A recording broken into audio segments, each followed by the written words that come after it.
And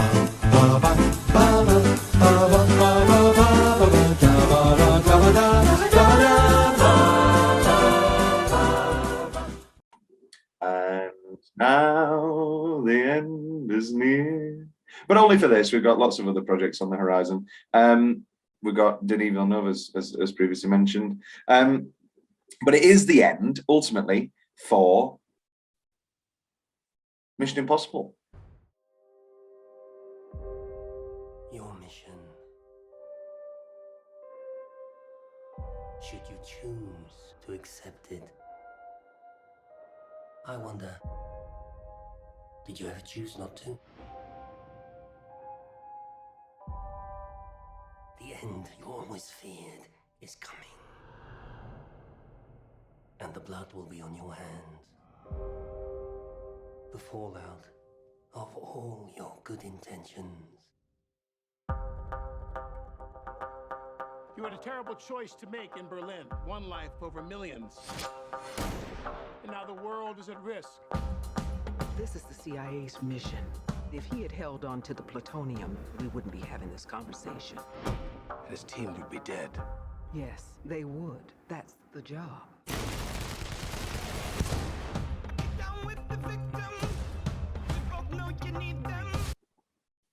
For now. For now. We're recording this the weekend of No Time to Die. I've watched it twice. Anybody who's seen our episode or listened to the podcast, listened to the blog knows to what extent I completely adored it. Because you've talked a lot on these episodes, Katrina, about how you're not a Bond girl at all.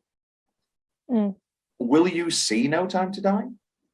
Eventually, I suppose. Eventually, it is very good. I saw Spectre in I think it was View Cinema Doncaster, and we were in one of those the seats that move.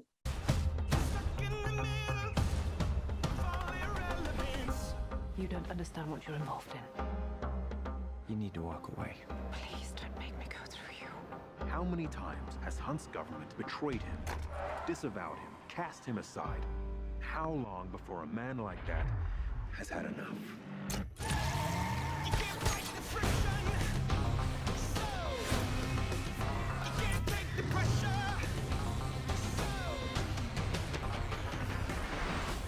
Ethan, that's not who we are.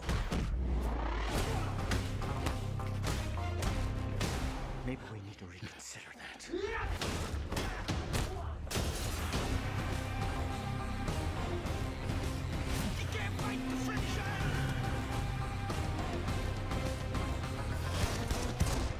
So, how is he? Hell, same old Ethan.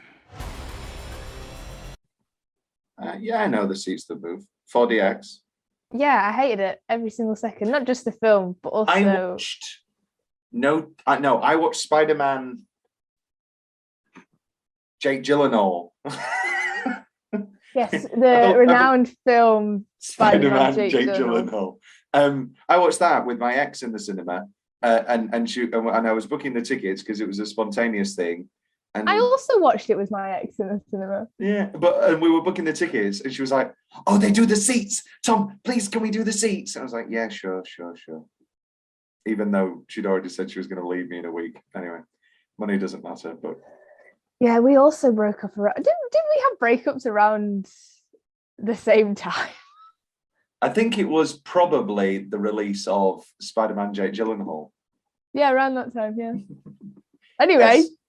This is about Mission Impossible.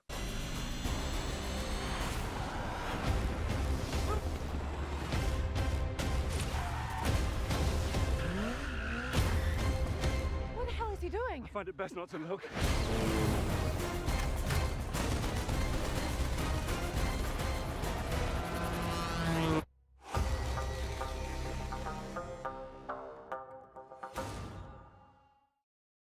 Yes, it is completely about Mission Impossible. You can listen to our previous episode, Breakup Therapy Session 1, if you want to go into that. Mission Impossible, we've talked an abundant amount throughout this series about how excellent Fallout is. I don't think it's going to come as a surprise to anybody to what extent we enjoy this film. Did that wane at all for you? I think I know the answer, but did that wane at all for you on this watch? No. No, me neither. Never does. Never does. Me neither. I'll be honest. No Time to Die was very, very, very, very, very, very good.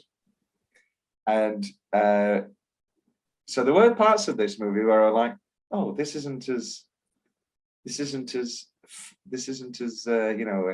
fun, but they're very different. And I think that's what makes Mission Impossible Fallout work so well, is because my biggest thing about No Time to Die was that it was a pretty realistic Bond. However, it's realistic in the world of Bond. Mission Impossible is realistic in the world of realism. And every film previously in the series is pretty realistic and enjoyable, but even the first film has the tunnel. And all of these movies have their ridiculous things and they're very enjoyable.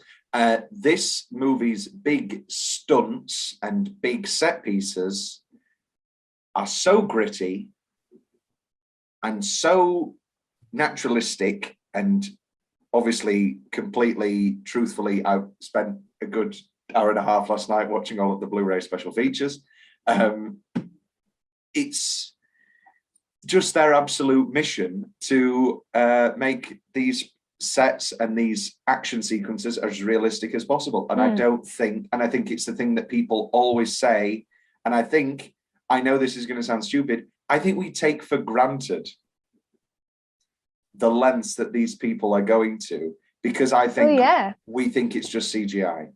Well, I mean, Tom Cruise's like absolute dedication to doing his own stunts, while some people are like, oh, he's just showboating, or he's just like trying to prove a point and things like that. I think it is more so that he's so passionate about filmmaking and making a good product for other people, for an audience to consume, that he enjoys, and I think he does enjoy it. I think he does enjoy doing the stunts, I don't know if you've got the adrenaline DVD, rush, but so I don't know if you've got the DVD or the Blu-ray, but I would recommend those special features, because you could be very, very cynical and say that it's a Tom Cruise propaganda machine, but it's not like he's running for president or anything. So we're yet. No. Yeah, propaganda. This is the thing. Propaganda against what is he trying to do? No, exactly. That's what I'm saying. But I wasn't being. That would be. No, I mean, like, the cynical people approach. Say that. Yeah, like what? The only thing you could make is that it's an ego. Is that he's just fueled by ego. But even if he is, I enjoy his films. Yeah, even if he is, and that's probably a part of it. But watching those special features, maybe I'm just stupid and naive, but it's so genuine, and his genuine, I think, love and creative admiration in the relationship he has with Christopher McQuarrie is leaps and bounds. I think they were talking about, this is the 9th film they've done together in different guises. I think they've just found one another. And Christopher McQuarrie, obviously master screenwriter, and now we know master director as well. And he's just fully, and obviously he must enjoy the carte blanche that a Mission Impossible movie can give a director and a writer. But with Tom Cruise and with Christopher McQuarrie, they've got this lovely bond, and all of the special features are just, he calls him McHugh. It's like, love that. The script that McHugh's written really gets to the heart of Ethan Hunt. And it's weird because he's a producer talking, but it's still an actor. And well, you said it best. You call him a filmmaker, and that's exactly what he is. And we like to often get into the auteur theory and say that a filmmaker is just the director, but obviously that's not what this is. And in this case, well, I suppose he is producer as well.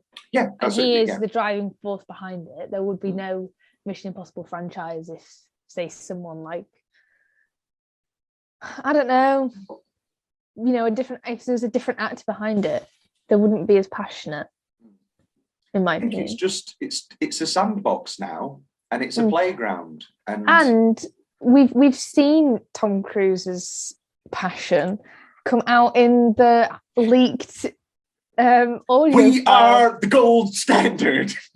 And you know what? He got a lot of stick for bullying and being unnecessarily aggressive. I saw on Twitter a bunch of, you know, Twitter liberals who don't actually care about real world stuff and rather just like to say their views on Twitter and not really try and make a difference. But, you know. A very brave thing for you to say with your camera off. Oh, well, yeah, I mean. But isn't that Twitter? Well, exactly. Well. I'm just being meta here. But in my opinion, that was like very, I don't know, it was kind of inspiring, like to hear him, like to hear I think the passion in his voice and the fact that he genuinely was like, you know, he was talking about like, this is people's lives on the line, this is people's homes, this is people's like family, like this. Like, I am making calls every night to the studio. Do you think that's crazy that they're ringing him? Like, yeah, but I don't know. It comes. I think it's stupid to say now because obviously we're still in the midst of it in so many ways. But those early, and we've managed now to find safe ways and mass production ways to make media during COVID. But Mission Impossible 7 was the first blockbuster to go back. It was the first. It cannot be understated to what extent that what they were doing was revolutionary and guinea pig like. It was they were quite literally, like, I know he said we are the gold standard. They were the only, and this is, you know, this isn't even Fallout, but this is, you know, the next film, which obviously is going to be leading on from Fallout. I hope it is. I hope they don't go back to. Yeah, it's Macquarie and it's Ferguson, and I believe Vanessa Kirby's in as well. So we've got a lot of nice continuation. But it's like, it was just so, I don't know. Yeah, it's kind of like, I was like, wow, yeah, I agree. Like, you know, they were the first to go back. They were it. Like, they were quite literally making history at the same time as making the seventh film. Yeah, one minute. I'm just remembering a note I want to make later in change. Sorry, Katrina. I've got a couple of changes weirdly, actually. I'm sorry, Katrina. I'm sorry. Some of them are picnicky and some of them are larger.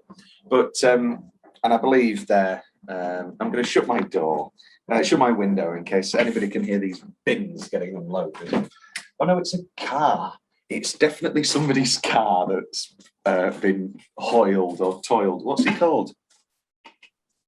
Towed. Not hoiled and toiled. Oh, toiled. I believe that's what the witches say in Macbeth. Yes. Hoiled and toiled and toiled. No, Fallout's rather excellent. I broad strokes things before we get into the film itself. I think one of Christopher McQuarrie's big things, and I think he's very self-conscious of this, is that he knows, and I'm literally just speaking verbatim for the interviews, he knows that he's the first director to ever come back. And he talked very reverentially about the fact that every Mission Impossible movie up until this point has been a different director and a different vibe. And he talks, and obviously for better or for worse in some cases, but he talks very reverentially of that fact and says, when Tom approached him, because it was Tom approaching him, do you want to make another buddy? Do you want to make another BQ? Okay, but this needs to feel completely different. So he switches the cinematographer. And I think even in little things like the score is very specific. And just there's lots of stretches where it's just solo piano. Very reminiscent of the film. What is it like? It's like, it's very like, I really like it. I really like it. It's like it's very like, it almost gives me anxiety like when you hear it. And I think it is because it is just that one instrument at a lot of time. The wonderful film The Firm with Tom Cruise is just piano score. and it's excellent. And there is an extended chase scene in that, which I think you could just watch on YouTube and you'd enjoy. I think you'd like the rest of the film, but I think you'd really like that chase scene. And that is just scored by piano and Dave Grusin, the pianist and composer, hitting the side of the Grand just for percussion. And so perhaps it's superficial and perhaps I've just got Cruise on the mind. But those scenes where he's running and it's just the piano underneath, I was like, oh, it's like The Firm again. It's like Benidi, Lambert and Locke. Get out of there, get out of there. Great film, The Firm. A movie that is largely about faxing and is yet one of the most thrilling movies ever made. So it's weird balance of things there. Great sweaty Cruise, Katrina, you're missing out. But yes, I think that was a distinct choice of Macquarie's end to make this feel like a different film. And also, something I really noticed in this watch, I think Macquarie like desperately loves the first film. Like, yeah. I mean, come on, you've got Max's daughter in it. That's the thing. And we're getting back, what's his name? I want you to leave him with his clothes in Alaska. We're getting him back in the next film. Oh, yeah. What was his name? It's not called. He's called, oh, this is going to annoy me. He is called Henry Zierney as Kittredge. Kittredge, that's it. And the fact that we're getting Kittredge back, I feel feels not fanficky, because that's obviously not what this is, but feels very fan servicey. Yes, it's called fan service, I'd say. But good fan service feels like people say fan service when it's bad. I feel like this feels good. My question is with Kittredge coming back then, because obviously we have had different heads of the IMF, and he was the head of the IMF. I just told you he's coming back. I know, but how? We've had different heads. My wonder is like, is he going to be retired and Ethan has to like get him out of retirement or something like that? Oh, I would be so in if Kittredge was on the team. Right? Because I don't want a new head of the CIA. Because I love Angela Bassett. Yes, I think she's perfect for that role as well. She's got that great like stoicism about her. Angela Bassett is just a fucking incredible queen in every time she's on screen. Literally, she's just a wonderful actress, to be honest. That for me is one of the performances I always talk about when like people say like, what are the biggest best actress, like what are the biggest Oscar acting misses? And I go, Michelle Pfeiffer not winning for Fabulous Baker Boys and Angela Bassett not winning for What's Love Got to Do with It as Tina Turner. Yeah, absolutely sensational. Very devastating. But she is great in this film. Oh, she's great. Well. Yeah, no, she's phenomenal. She's one of those Yellow Pages people. I could listen to her. She's got a great voice. Great voice. Even fucking like Hotel, and I think she was in Coven, like American Horror Story. Yeah, she was like, great in those. Just Ryan Murphy's little sandbox of iconic 80s, 70s actresses, and I think I'd do the same. I always talk about the fact about how if I do become a famous writer and director, there are multiple people that I want to finally get them their Oscars. Yeah, and I feel like Amy Adams. Oh, God, just get Amy. Whoever Amy's age. I mean, this will come out next year. So hopefully there is like a great movie. Well, no, there won't be a great movie because we're watching her in a play. She's going to be in London. Oh yeah. Well, I probably won't be. But yeah. Well, the ticket's there. Either way. She's going to do like a whole year in London. So we're not going to get Oscars don't mean anything, but it is nice when we and let's not forget Ryan Gosling. How does Ryan have a anyway? I love Angela Bassett in this. I think he'll come back. Maybe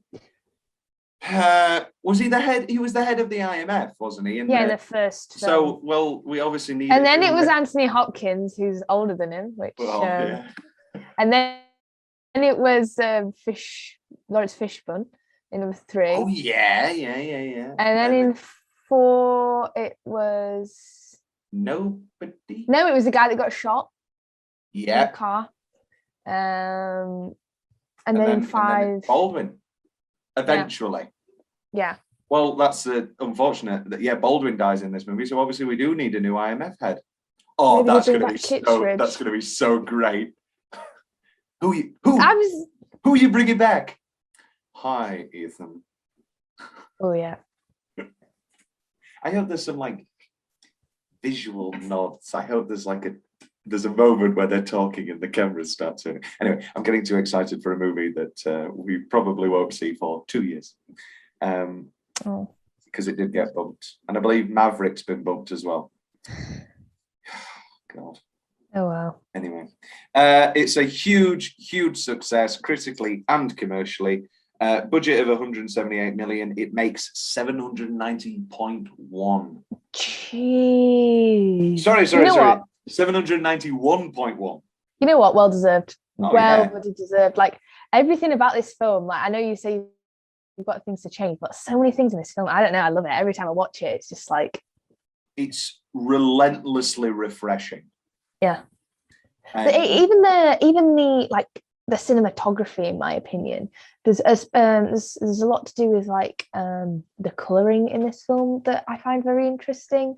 So obviously a lot of action films are very like orange and blue. That's kind of like quite a common theme, like color theme that they go for. And then in this one, it's like really soft and like quite yellow, and it's almost like romantic in a way. It's like you're watching a romance film in certain parts of it, which is quite interesting because it is an action film, and yet it's got, especially like it's not what actually happens, but it's like kind of what, you know, like when Ethan imagines the how it would go, and the lighting is so soft. I think you're being too nice, Katrina. I think at the end of the day, a lot of modern blockbuster movies are pretty cut and paste, and frankly, in my opinion, look very bland. I know that you don't have this much of a hatred for a lot of the Marvel stuff as I do, but I think if you were going to literally watch two, like Fallout versus Black Widow, for instance, leaps and bounds, and the tangibility of the action, the creativity in the camera work, the focus on cinematography rather than just this is what I'm saying though. This is what I'm saying. It's filmed like it's an Oscar. It's like, you know, an Oscar nominee. It's filmed like this. Yeah, it's real like actual dedication to the craft, and that's what's so different. You know, I haven't seen the new Bond, but I can imagine the cinematography in the new Bond film is very similar in that it's like excellent. Exactly. You know, these are two franchises where it's like there's so much care behind them that is so different even from Marvel films. Marvel films are solely made to make money, whereas of course these are to make money, but also because there is a love of filmmaking behind it. And also, I think, they know that eventually they're going to make money. Like all these films, you know, if you live long enough, all of these, like these movies on a timeline will make their money back. But these are still spending atrocious amounts of money. Like this took over a year to film. Like he had to, all the training. They built an entire wind tunnel just to practice the halo jump. Like these aren't things. These are big, expensive movies beyond salary. And I think that's another big factor in all of this, is that like somebody broke down Endgame and not I don't think it was half, but it was just below half of that budget was salaries and cumulatively.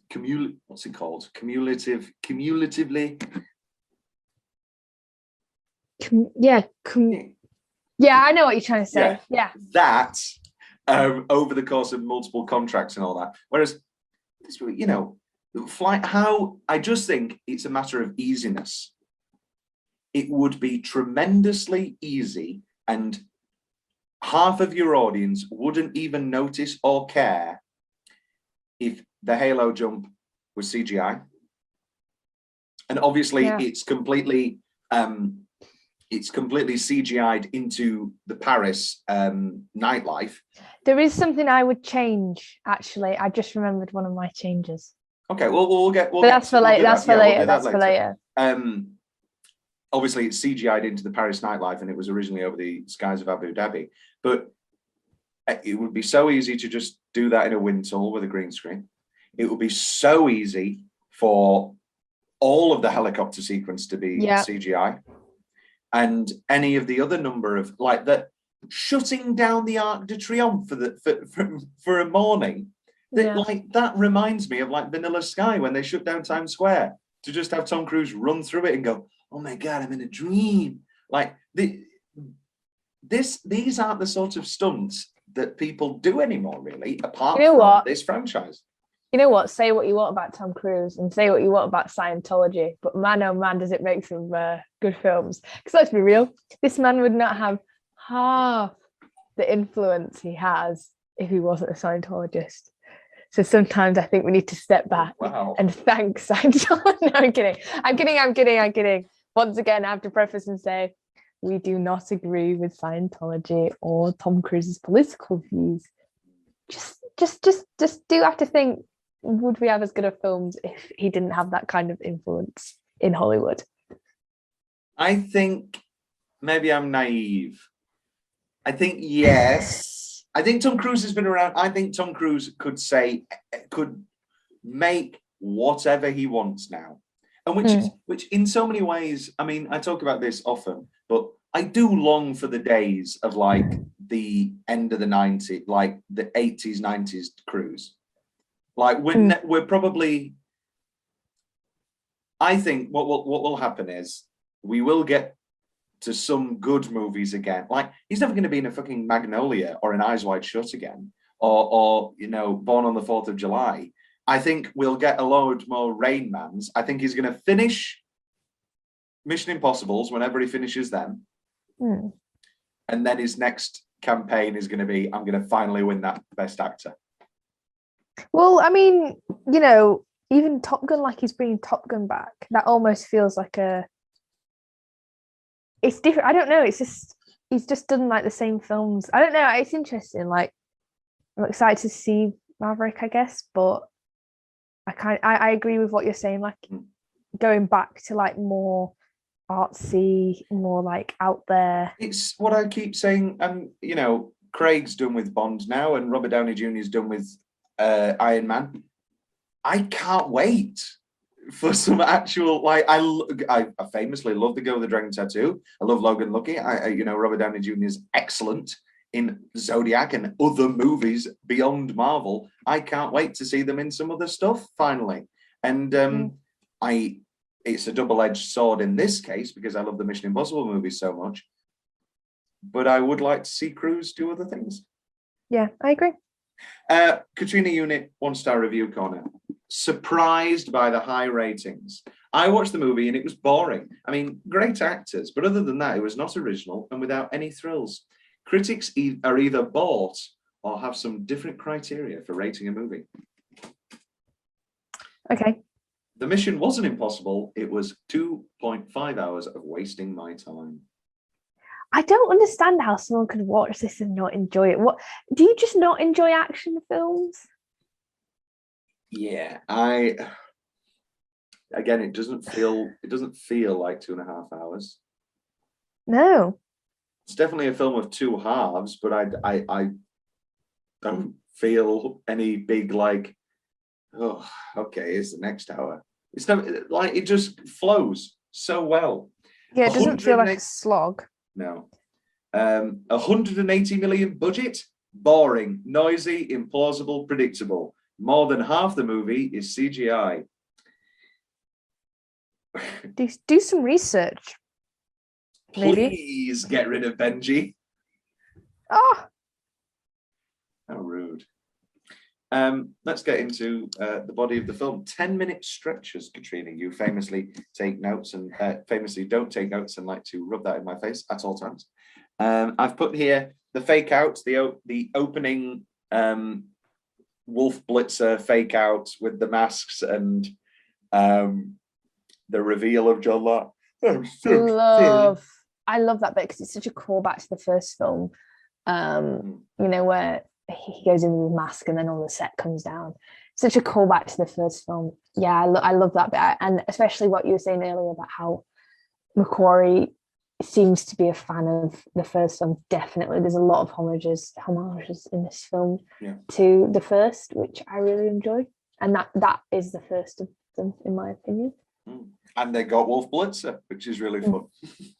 And so you go into that, I think it starts off, and obviously this is a darker Impossible in a lot of ways, or at least it has a lot more stakes. However, from the offset, you're like, oh, this is going to be the dark fault. This is going to be the dark Impossible. This is going to be the movie where Ethan Hunt has to reckon with the fact that he's just, you know, blown up the. It's like the Vatican they've exploded on the fake news report, and something like that. Like Mecca, they've blown up like 3 religious sects, haven't they? Yeah, I think so. And you're like, oh fucking hell, this is going to be bleak. And then obviously that like joy, overly joyous. Okay, cut it, and the walls fall. It's just tremendously exciting from the off. And it's a go from there, isn't it? Really, so good. Then the Halo jump.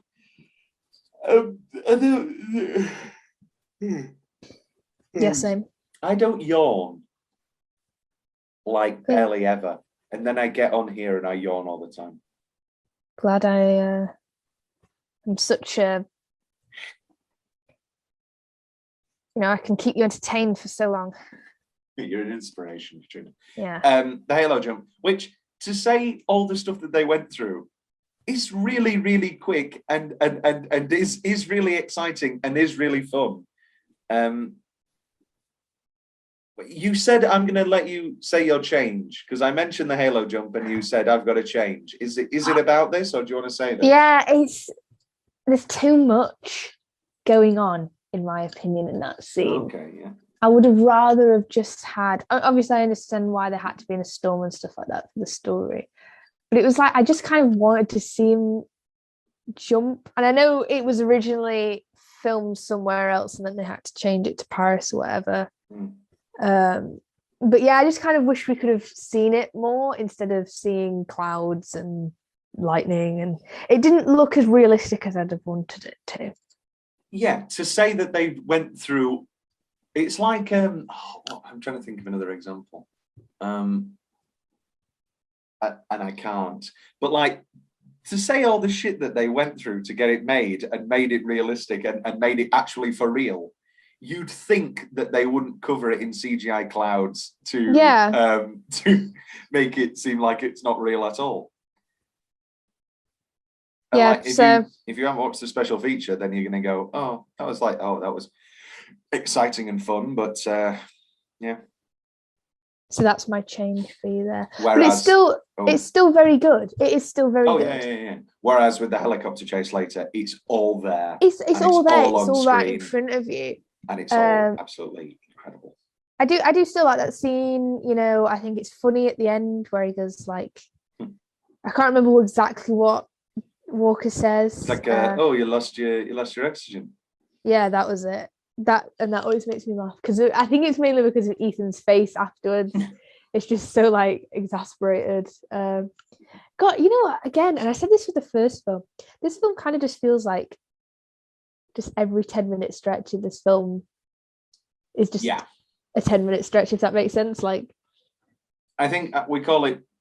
I say we call it. I've not said this term once, but it's like a no cutter. Like there is no cut to be made. Yeah, and that is very hard to say with a film that's 2.5 hours long. It's not like an epic where sort of like, I don't know, with The Irishman or something, or like Heaven's Gate or Deer Hunter, where you just like swallow the length because it's an epic, so everything's here. Swallow the length. That's for oh, stop it, you dirty dog.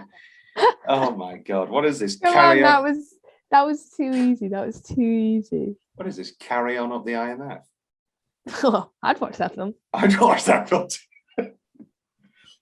But only with Tom Cruise. Only with what if Tom Cruise released this statement going, the next Mission Impossible movie is going to be the biggest yet. We have spent our entire series coming to this point. It's an intriguing action comedy drama called Carry On Up the IMF. It's got some of the biggest stunts you've ever seen. At one point, I fall over a sofa, and then a woman opens her bra, and I go, wow, it's the biggest movie we've ever done. Awooga, awooga. Lift, extend. Halo jump. The into the bathroom fight, remarkable. And I feel like this was the part in the movie theater, at least, where I was like, oh, this is, wow. This is a notch above, perhaps. Yeah. That fight is so good in the bathroom. And again, it's that tangibility that we're talking about. You can feel every punch, and it's brutal, and it's long, and it takes its time. Is there any music in that bit? Not a drop. Yeah, love it.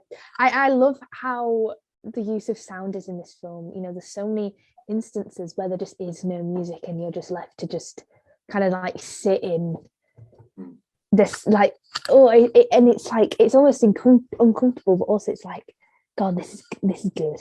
Like, you don't need music to make it tense, like it just is. And it goes back to De Palma. It goes back to that first film. It goes back to no music at Langley. Yeah. You know, we're back to, I think the more that we talk about these two films as a clear through line, I understand why these are my two favorites more and more. In my opinion, if this had been the last film, I would have been very, very happy, because it almost feels like a bookend. Yeah. Well, this is the thing. I've got it in change. I'll talk about it now. I can't. It's so it annoys me so much when multiple movies in like your Bonds and your Marvels and your Mission Impossibles now are like, the entire world is going to blow up, and then they stop it. Like, where do you go from there? This is my problem. Where do you go from there? And every time that's not the last movie or something, I mean, what's the point? I hope that the next one goes really small, and is like just a little revenge drama, and is just something where it's just one villain on a mission or whatever. On a steam train. But that's not what it's going to be. It's going to be, again, the whole world's going to die, because you've got to top yourself each time, and you can't get bigger than, we're going to blow the whole world up with plutonium. Well, no, that wasn't what. Oh gosh, that wasn't what this was, though. It was poisoning the water supply, wasn't it? Yes, but with an eye to just completely crumbling the world. Like, no, I know that this film culminates with just the possibility of killing Julia and this whole area. But still, it's that thing of, okay, but these guys are going to continue, and they're going to keep blowing things up. And if we don't stop Cavill, then he's going to start anarchy across the world. That's that. What else in 10-minute stretches? The breakout sequence, the extended Paris, absolutely phenomenal, breaking out Solomon Lane into, I mean, we'll talk about Vanessa Kirby in a moment, but an absolutely delightful entry into the series. Phenomenal, really, in almost every way. And I forgot to what extent she sounds just like Vanessa Redgrave. This is the thing. They even kind of look a bit similar. They've got such similar mannerisms. She looks just like Natasha Richardson, and it's very unnerving. Was the perfect choice. She really was. She's a phenomenal woman. And I really liked her character as well. You know, yes. I liked that she was like double crossing. It was, you know, she was just very interesting, and I'm glad we get to see more of her. She's a lot like she's just Max again, and we loved Max. You know, she's a businesswoman, but also she's a little bit evil, and correct me if I'm wrong, but there's like a throwaway line at the end of the first Mission Impossible where it's like Max is working for us now or something. Yeah. Yeah. So it's literally the exact same character, but that's not really a problem when you've got Vanessa Redgrave and Vanessa Kirby. And you know what? I think Vanessa Kirby and Tom Cruise also have the similar kind of chemistry. Do you know what I mean? Yeah. It's so interesting. Like the kiss, I've got it here, the kiss in specific favorite parts.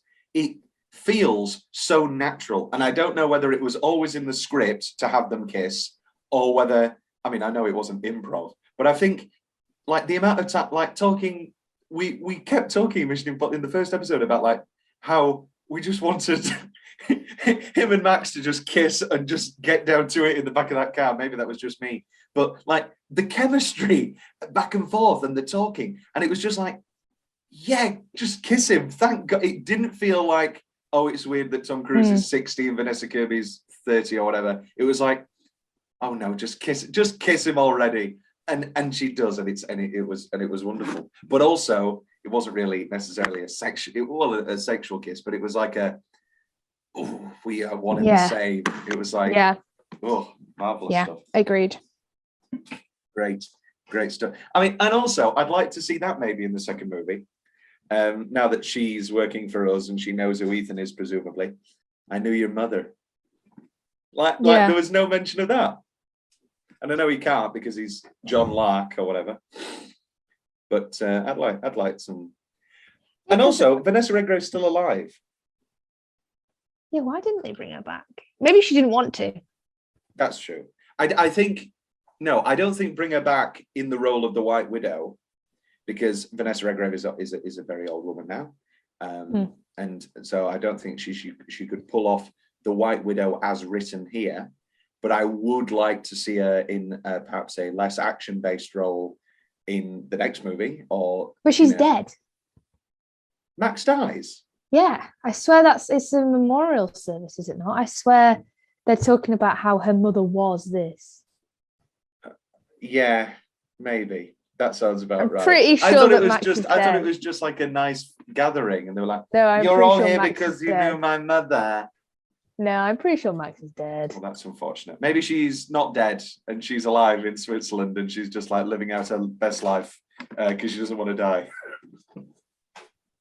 She'd be. I tell you what, she'd come out of hiding if she knew Ethan was still around. Definitely. Into the helicopter chase, and I just don't think. I mean, it's terrible for a podcast, but I don't think we can do any justice to just how visceral, well made, incredibly shot, brutal, and frankly fucking awesome this helicopter chase really is. Oh my god, it's one of the best action. And it's not even just the helicopter chase, in my opinion. It's the entire no, it's everything to do. It's like, oh yes, the ticking of the bombs and Luther and yeah. Luther and Julia. It's, you know, it's like Ilsa, the fight between Solomon and Ilsa, and then Benji involved. Oh my god, it's so good. It is an absolutely phenomenal finale. I like that they've all got something to do as well. I was just going to say, the big thing about these movies has always been the team. And I think it's kind of grown into it. To say that Mission Impossible has always been a team thing, it's actually grown into it. Yeah, it's developed. You know, in the first film, you thought, oh, here's the team. And then it was suddenly a solo mission. Yeah. But then kind of a team as well. And I believe that was kind of a virtue of hiring Tom Cruise, was that you hire Tom Cruise. Well, I rewatched the Brian De Palma documentary the other day, which is absolutely excellent. And he said, you know, Mission Impossible is a team movie, but then when you hire Tom Cruise, it needs to be a Tom Cruise movie. So I thought, let's kill the team. And that is obviously an incredible choice. It's such a smart choice, in my opinion. And now we finally got well, not what we should have had in the beginning, but we finally got the Mission Impossible that many people knew and loved, and hence why they hated the original film. It almost makes me wonder, and you know, whether Tom Cruise himself has calmed down a bit in that he doesn't need to be, you know, because not saying he was young, but he was, you know, like I feel like he's grown he might have grown as a person in that he doesn't mind sharing the limelight more. Yeah, I mean, we've not seen Maverick yet, and obviously we won't for a while. But from what we know of that is going to be a torch passing movie. You know, we're going to have Miles Teller as Goose's son, and that sort of thing. That's happening in there. But also, like, John Hamm and Ed Harris are going to be in it in undisclosed roles. And so, you know, I hope John Hamm's not in it for 5 minutes. I mean, the man's there. The man's over my shoulder looking down at me at all times. I hope that John Hamm's not like in it for 5 minutes. So I can only presume that it's a bit more of an ensemble piece, which in many ways that first Top Gun really is. Obviously, Cruise is the lead, but as we all know, the best part's Meg Ryan. Take me to bed or lose me forever. Into the helicopter chase, which leads us into Tom's weirdly specific favourite parts of the film. I've got here Wolf Blitzer. Yes. Baldwin's plane speech. You know, you think you're a bad agent because you risk it all to save one person. That's why you're a great agent. And I think on a rewatch, it does feel a lot like, oh, this is the only time we can really give Baldwin a nice moment before we kill him later. But it does work as and it's true. That is why Ethan is an incredible character / hero. Talking with Henry Cavill, Clear Crystal.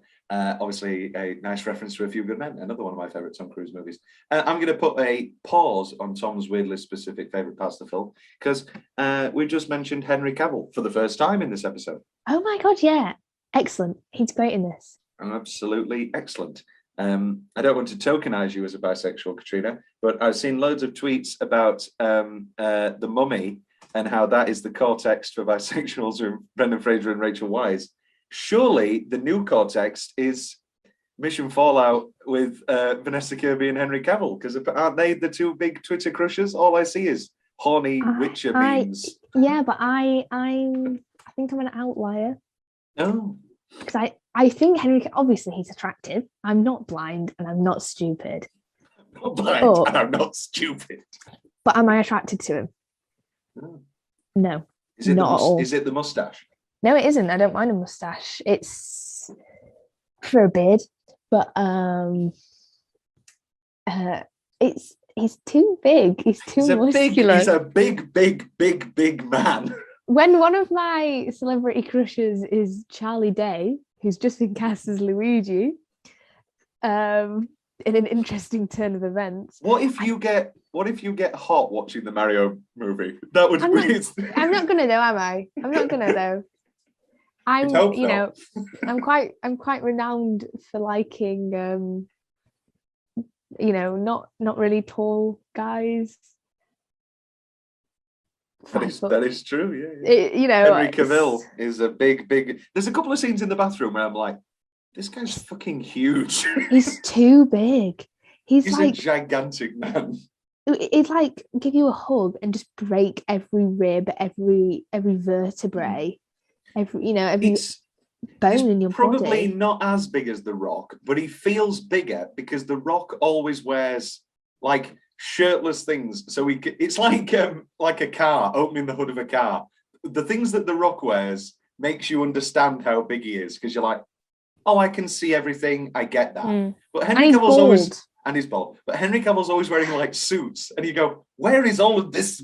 I mean, one of the most iconic moments from the trailer, which, by the way, just as a quick side note, one of the best trailers for an action film I think I have ever seen, truly. But it's his loading up of the arms, especially in the trailer, the way that they match it to the music. Yeah. I'm like, now I just want to watch the trailer again.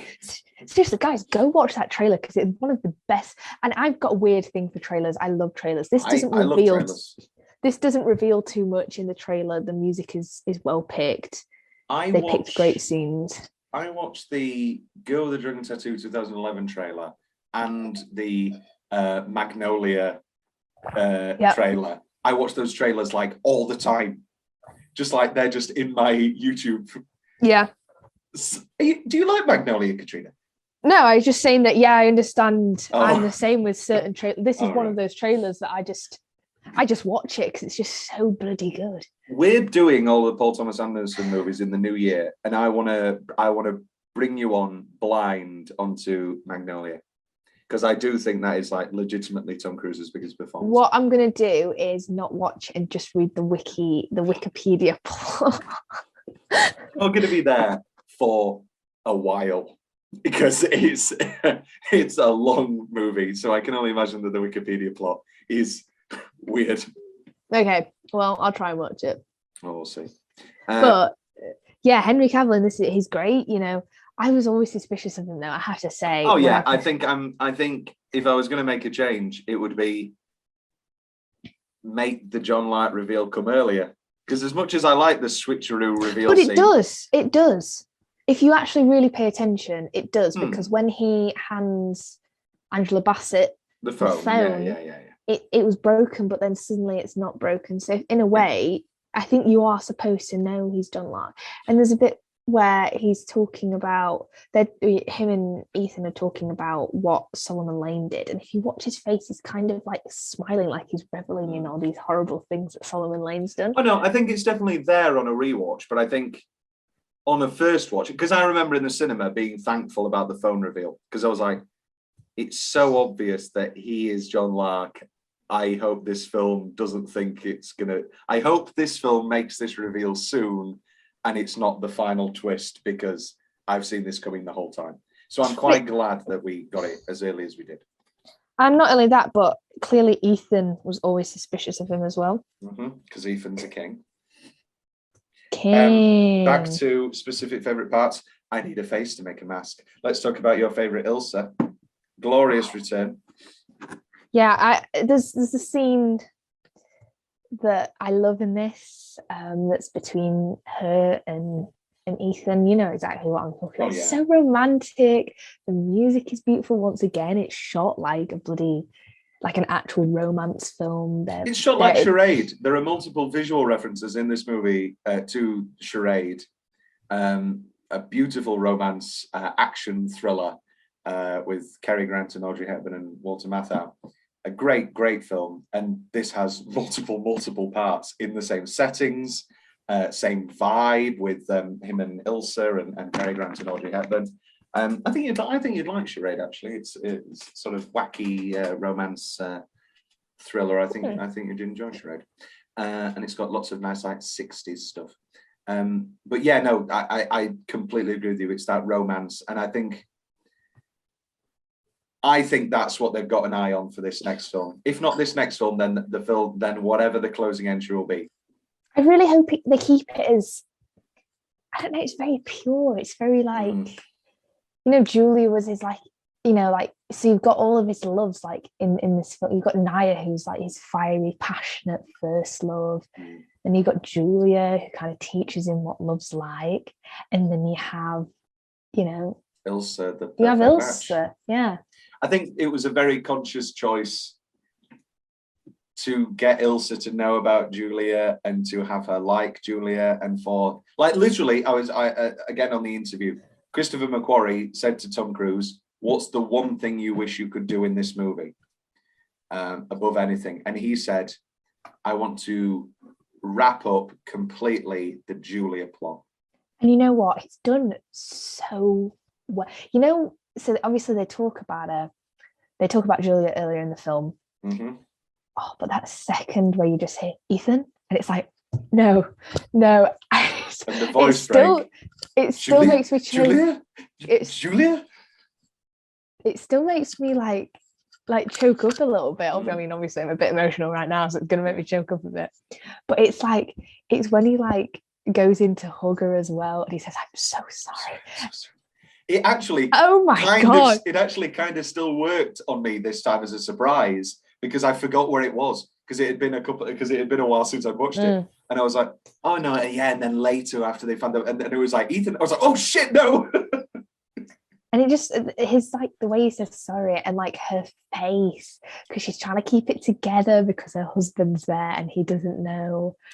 I'm gonna jump a little bit. I've got multiple specific favorite parts just in that moment, which are the voice break when he says Julia, and he's here on vacation. No, I'm working. Oh, Oh, like absolute fun. The best line of dialogue in the entire film.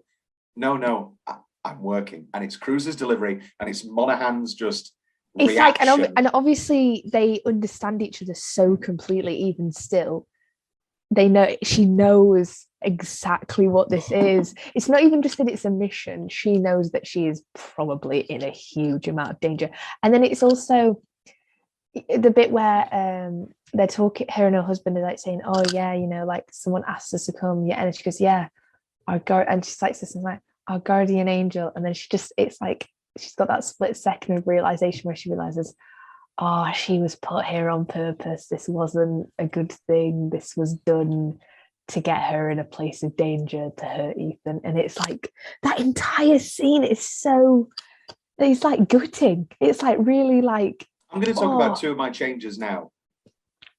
I could lose the Julia dreams and Henry Cavill bringing Julia back up with the picture. And I know why they're there, because if you haven't watched all of the Mission Impossible movies in a long time, like us weirdos, you're going to go, like my dad did. Who's that? I was like, no, stop it. This is the best movie moment I'll have all year. So I get why they're there, because you need a reminder. But can you even imagine the reaction on Ethan if there wasn't those two dreams, and if there wasn't the Henry Cavill going, I can kill her with the picture? Or if he'd have just put down a photo and we as the audience don't see that photo. Could have been anyone. Could have been anyone from the past films, though. It could have been Ilsa. It could have been. I think, well, the way to do it is don't have a picture and have Henry Cavill go, we can kill her. Or something like that. And just talk about this woman. Or just be like, I don't know. I do agree. I would love to see that film. But also, yeah, I would love to actually, yeah. I do agree with you, but that doesn't mean that I don't like the way that the film is. Oh no! I think this film, as itself now, it works absolutely perfectly. And I think now on rewatches, those dreams and that picture reveal do bring Julia into the film and into the language of the film earlier and work as a whole. However, can you imagine the absolute gut put? Like it's like Denis Villeneuve not wanting Harrison Ford in any of the trailers or posters for Blade Runner 2049. Yeah. That would have been one of the greatest moments probably in my movie-going life. Would be Harrison Ford coming out of the shadows. Like I can't even my brain can't even come to terms with how incredible that would have been. And I don't think in this case, this was a commercial decision or a producer's note or something like that, or a marketing choice. Obviously not. Well, no, actually, the trailer opened with the dream, didn't it? The having to hold dream nightmare. I think so. I can't remember. But the reveal does still work incredibly because you just think, oh, they're nice dreams, and we've got Michelle Monaghan back for a couple of nice moments. That'll be nice. It's Michelle Monaghan again. There is a sort of like this is like, I don't know, I really like their relationship, and like, at the end when they're talking and she's like, I love my life, and it's all about how she would never have had it without him, and it's like, oh I'm just about to cry. It's lovely powerful stuff. Back to earlier specific favorite parts. This is the Vanessa Kirby section. I have here Kirby leg knife. Wow. Yeah, cool. Because you're like, oh, because and Ethan's killing everybody, and you're like, oh, she's this classy woman. She's very good at this business, and she's very good at the performative element of it, but she can't actually kill it. Oh, what she get does the proper nice flick. I suppose they wanted to give a kind of agency to it, yeah. And a contrast from Max from the original film, yeah, who had all these bodyguards and stuff like that. This is them saying, look, she is capable of holding her own. Yeah. Mother would never lift a finger. Mm. Probably why she ended up, she is dead, but it's not dead by the arms of business. I also have here the water. Lord knows I love water. And so the Solomon Lane water filling. The camera, yeah. What a smart way to do that. Yes, love it. I also have Vanessa Kirby's entire white wardrobe. Obviously, she's the White Widow. Every look is sensational. Then we have The Office, just a lovely bit of comedy, really, and it doesn't take away from any of the film at that point. It's the perfect place for a little bit of comedy. You know, all the office people.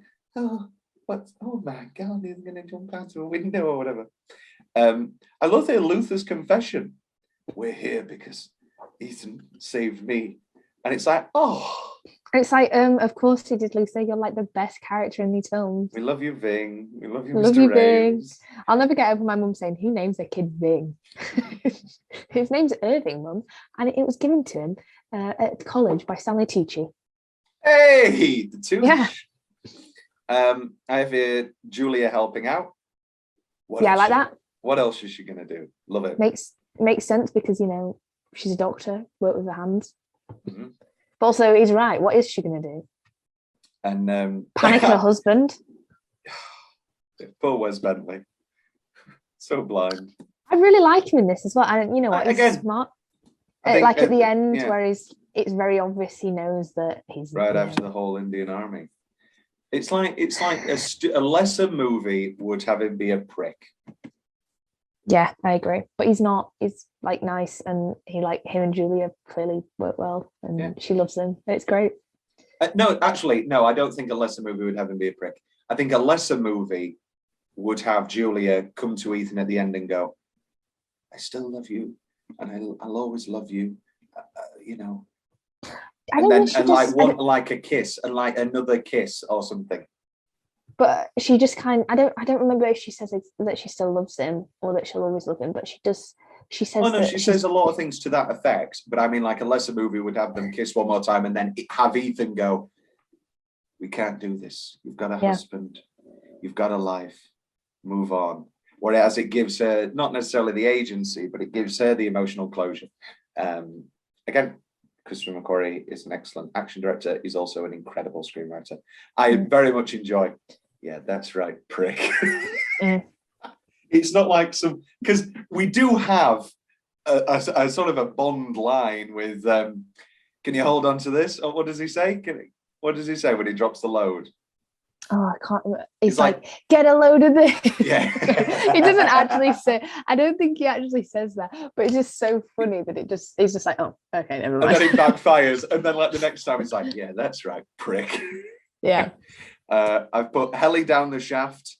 Absolutely love it. Oh, stop it. Tom just loves Shaft. You didn't laugh. You laugh at Helly down the shaft, but you didn't laugh at Tom Cruise dropping his load. One's about like, well, yeah, okay, fair enough. And my final specific favorite part, Luther going, he'll get it done. He will get it done. Oh, just the two of us. It's just, Luther's my favorite. I just love him. He's just so good. Great man. Katrina, any specific favorite parts jump out to you? I feel like we've talked about a lot of them. I do one thing I do like that comes back to Baldwin's character, where he talks about how, you know, he likes Ethan because he doesn't just care about everyone, he cares about that one person. In the scene where they're transporting Solomon Lane and they get the car and they're in the garage and the policewoman, you know, the police officer is stood outside and she sees them and then she's shot by Max's men. Well, no, before she's shot by Max, he's like, turn around, please, just ignore this, go, because it's very obvious. I feel like then he's starting to understand that Walker is Lark. In my head, he's starting to understand because, and then, you know, you see Walker reach for his gun and she's reaching for hers. He's like, just walk away, and he's speaking French because obviously he probably knows like so many languages because of the IMF. which I wish we saw more of. Actually, I wish we saw more of him speaking different languages, because it's clear he does.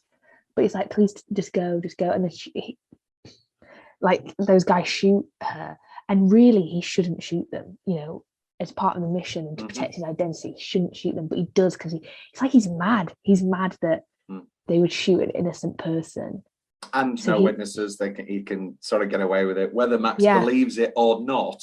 She does Because say, she thinks it's Ilsa. yeah, but she does say that with a wink. I don't know whether like No, but then she says she's upped her price because she wants Ilsa dead too. But the way that she says it is like, I presume that she's the one that killed my men. It's like, did you do it? Have I caught you out? And he's like, I don't care. Kiss me. But yeah, and then he's like holding her, and then he gets her to like ring it in. I'm like, man, what a great compassionate scene that really just shows the type of character that Ethan is. He is a absolute icon. Which leads us into best line. I am the storm. Gets us going on I think it sets the mood for a darker drama. Yeah. Very much enjoy why is he running in circles. That's just a good gag. I also, this is what we talked about for every single one of these episodes. How many times has Hunt's government betrayed him, disavowed him, cast him aside? How long before a man like that has had enough? I don't think it can be underestimated how great Walker/John Lark's plan is, because who wouldn't believe that Ethan Hunt one day would go fucking nuts? Well, we've spoken about how it'd be fun if he actually did one time. I feel like I've said a lot of my favorite lines already. A lot of them. I mean, you're not gonna be. No, I'm working. Yeah. Which leads us into what's the change? I feel like we've already spoken about them, most of them. I think. What's yours? I've got a couple here. I've talked about the whole world's gonna die. I've talked about Julia's thing. Not a single mention of Brandt. Not even like not even a lazy line of dialogue going, somebody call Brandt at CIA, tell him that Alec Baldwin's dead or something. You know, not even just a lazy line of dialogue mentioning. Yeah, I think they're quite bad for that, to be honest. Yeah. Naya, have they ever mentioned her ever again? No. Chimera. That hook, is that hook really going to get him that perfectly? I mean, it's a perfect kill, but it's all very convenient, isn't it? To get him right in the head. It's a film, Tom. I know it's a film, but it's a film Not that real. up until this point, It's not I real. think it's earned it. That would be my public statement, that it has earned that one hook moment. Yeah. Agreed. I have It's a here film. Cavill's rave outfit, because I think Cruz looks pretty good without the tie, but wearing a tie to a rave. Yeah, a bit weird. Normally people wear like very different outfits, like barely any clothing. How many people on average do you think are in the Grand Palais? Ooh, like 600. Looks like a lot of people. More than 600. There's like 1,000 there. Yeah.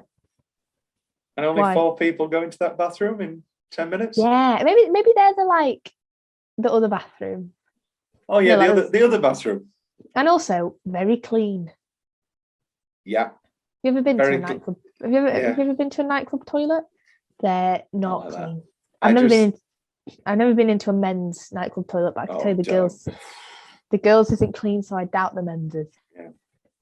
Just have Cruz just put a hook on the door. Just such an easy fix. And I have here right. So this has always been a pet peeve of mine. Right. Since I owned the Dark Knight DVD, and I was like, why does it keep changing? I don't understand. Why does it keep changing? And it's the whole IMAX camera thing. Oh, I didn't think it was that bad in this one. Oh, it is insufferable during the ending because all the helicopters IMAX, but then all the bomb stuff's widescreen. I do like that fight though. Oh no, it looks incredible, Katrina. I think on the IMAX it looks incredible, and even at home it looks incredible. No, I mean as in Ilsa, like when she's like screaming Benji, and she's like Benji, No, that's not my problem. No, I know it's that's the incredible. switching. It's the the switching. cutting back and forth drives me Yeah, no, nuts. I do understand what you're saying. And in this, it is so back and forth rather than in on the Dark Knight Blu-ray, where it's just like then and again it will cut to widescreen. It just has always really annoyed me, and I just don't know why they can't get a handle on this. And it's not like in First Man, where like it's widescreen, and then when he's on the moon, it pans out and it's full IMAX screen. Yeah. And there's a choice there. This is just like jarring. And it's it's just one of those weird things that one of those fucking things. Katrina, any notes on what's the changes? Anything I missed out? I feel like I've talked about mine. I wouldn't have killed Alec Baldwin's character. I just liked him too much. I think you could have had him injured. Yeah, I think there was enough stakes at that point that we didn't need, and also he's not really mentioned again. I mean, I know it's not a very corny movie, but there's no moment of this is for Hunley, you know. Anyway. Yeah, like. Also, I know he's in it a lot, but there's not enough Luther, and that's my change every time. There's never enough Luther. This is becoming your norm. It's like your thing that you do every episode. I just love him. I also really like Benji. I think he's great in this film. Oh yeah, phenomenal. Anything left from your notes? You don't take notes, rather famously. Sorry. Sorry, you don't have to apologise. Do you know what Halo jump stands for, Katrina? High altitude. Yes. I don't remember the other bit, but I know the first bit is high altitude. High altitude, low opening. That's it. Yeah. Trained I did for actually an know that. entire year. Did Cruise. It doesn't say anything about Henry Cavill, so I don't know if Henry Cavill's in on this. I don't think he is. In my opinion, I don't think he is. And I choose to believe that he isn't. You know that Tom Cruise does all his own driving? Like, I read all this shit and I go, like, I know yeah, he does sure. all his own motorbike stunts. He does all of his own drive, like the bit where he's like reversing and doing this, like literally, I've seen the footage now. I've got the receipts. It's incredible. He is incredible. Like, I mean, I hate to say it because I feel like I'm someone who people would think would absolutely despise Tom Cruise. But I just don't. No, I'm I fully think he's in. great. I'm fully in. And if then and again he gives money to one of the most reckless cults on the world, that's the on price the world, not even in it, on it. That's the price we have to pay. People contain multitudes.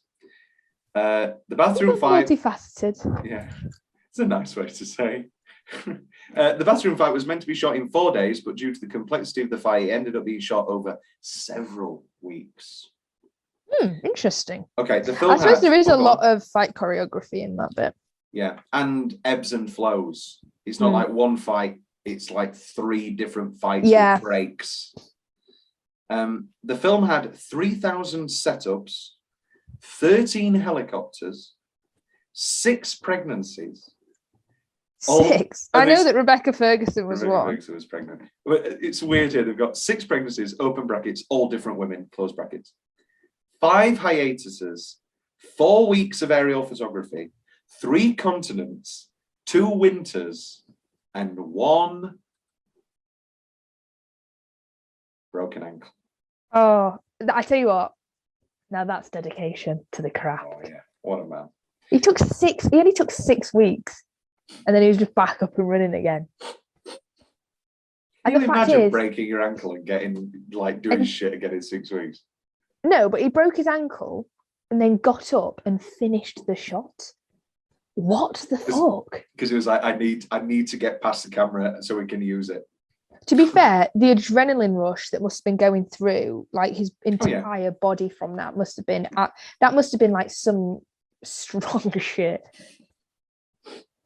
Henry Cavill improvised the armed unload reload moment.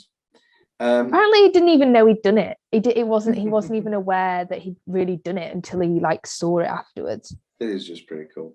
Rebecca Ferguson was pregnant while filming this film, and she was about 7 months pregnant when filming was accomplished.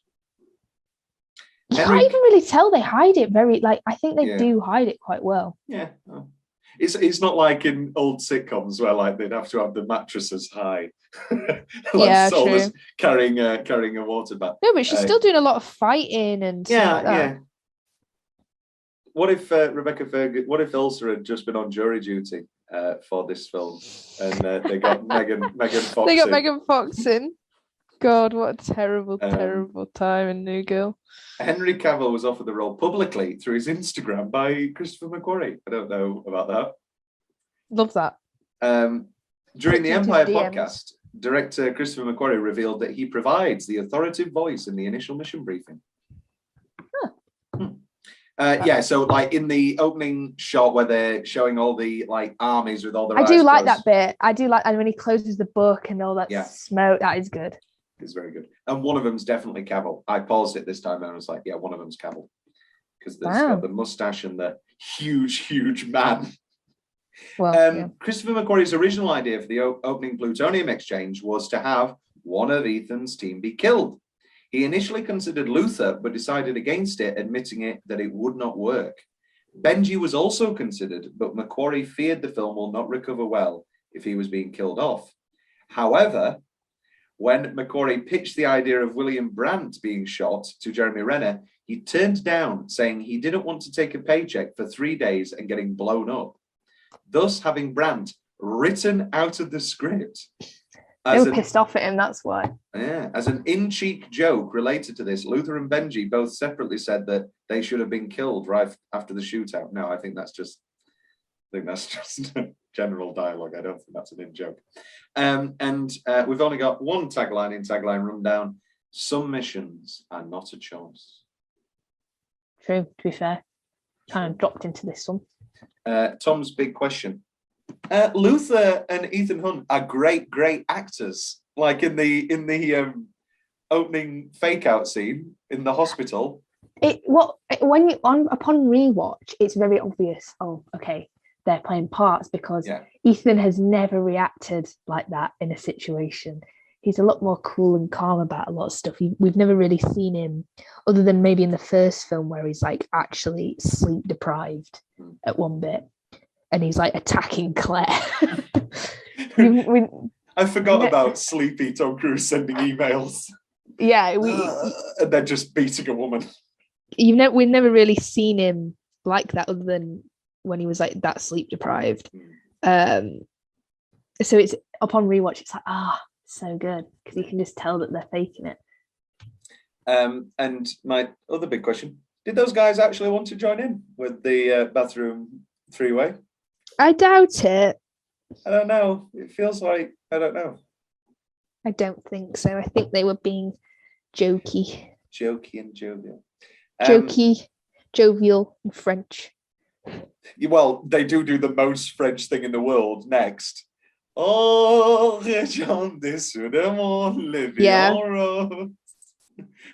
for no reason. It's like in fucking Joker, when like they've clearly hired for the three guys that he kills in the subway at the start, and they've clearly hired, like, all actors are fucking Broadway people, technically in their hearts. But like the three actors that they've hired are clearly Broadway people, and they just start singing "Send in the Clowns," but like they don't sing it like they're actually New Jersey businessmen. They're singing "Isn't it rich?" Yeah, and they're singing it really well. Send in the clowns, and then he just fucking shoots them dead. I don't like, literally, I think I enjoyed Joker, not enjoyed it more, but Joker was a lot more of an intense movie because I watched it in America. I still haven't seen it, and I don't think I ever will. I have no desire to see it. Yeah, it's pretty good. It's pretty good. But again, I can't remember. I like have no impulse to watch it. But it was good. I did enjoy it for the most part. Oh well, that's it. That's quite sad. It sneaks up on you sometimes, doesn't it? I just love when things end. That's my favourite. Well, that's a pretty bleak in-joke, and actually not that big an in-joke for anybody listening who can just put two and two together. Katrina was sad about the relationship factors in this film and then just made a joke about things ending. So I don't think it takes a Sherlock to figure out the circumstances surrounding today's recording. Yeah, but it was like a happy, sad one. It wasn't like an angry one. Because else I'd be like, I hate the romance bits in this film. I wanted to kill Ilsa. It's like, whoa, that So took a turn. unrealistic. So unrealistic. I think that was, well, I mean, anybody who listened to the podcast knew that we started this amidst well, not immediately after a breakup, but like COVID obviously brought everything back up, and like literally every single like I think the Perks of Being a Wallflower episode, the 500 Days of Summer episode, the like About Time episode, I'm just, you know. And I think even when Harry Met Sally, one of my big questions was, do they stay together? So why even say it? I like how they're your films to make you sad, and mine's Mission Impossible Fallout. Oh no, I get sad all the time. I cried at. No, I'm not going to tell you. I'm not going to tell you which movie I cried at because I think you will enjoy it when you watch it. But I've just revealed that it was Bond, didn't I? Saying that. Yeah. Yeah. Literally, like I was like, oh, okay. Bond is very, very, very good, Katrina. I would recommend it. I will watch it eventually. Mission Impossible Fallout, absolutely excellent. Mission Impossible, absolutely excellent. Katrina, we will be doing other episodes. You're here all the time. I said that begrudgingly. You said that like we haven't been friends for 5 years. You're here all the time. Yeah, I know, but like friends, you know. Right, okay. Somebody should make a series about friends. That would be good. What can we call it? How I Met Your Mother. The West Wing. Ah, okay, yeah. Yours was better. Because it's just friends, isn't it? Yeah. Just without in-jokes and meta and... Anyway, Mission Impossible Fallout. My favourite of the series. Oh yeah, we should do rankings. Okay, final rankings. I think Mission Impossible is still top for me. 6, 5, 1, 4, 3, 2. Fallout. No. In Mission Impossible, Fallout, Rogue Nation, 4, 3, 2. So so you bump Impossible down a little bit, but other than that, more or less Basically the same. And I do think if you put Rogue Nation at 3, I think most people have that ranking and just flip Fallout and Mission Impossible. Mine Rogue Nation's 2 for me. Yes, mainly because I like the storyline continues. Yeah, I feel like it's good. It's like I feel like because this. I mean, I hope Christopher McQuarrie makes movies until he gets bored, but I feel like we're going to get a bit of a trilogy within the series with this next one. Yeah, I don't know. I feel like it's a bit like with the Friday the 13th series, where like in the middle there's like the 3 Tommy movies, and it's like okay, so it's a series of like 10 movies, but in the middle there's a little trilogy. So I feel like we're going to get that. But who knows? We have no idea. We will do an emergency podcast whenever Mission Impossible 7 is released. But until that hopefully point, May next year, May 2022. Hopefully May this year. Yes, May 2022. But as of recording next year.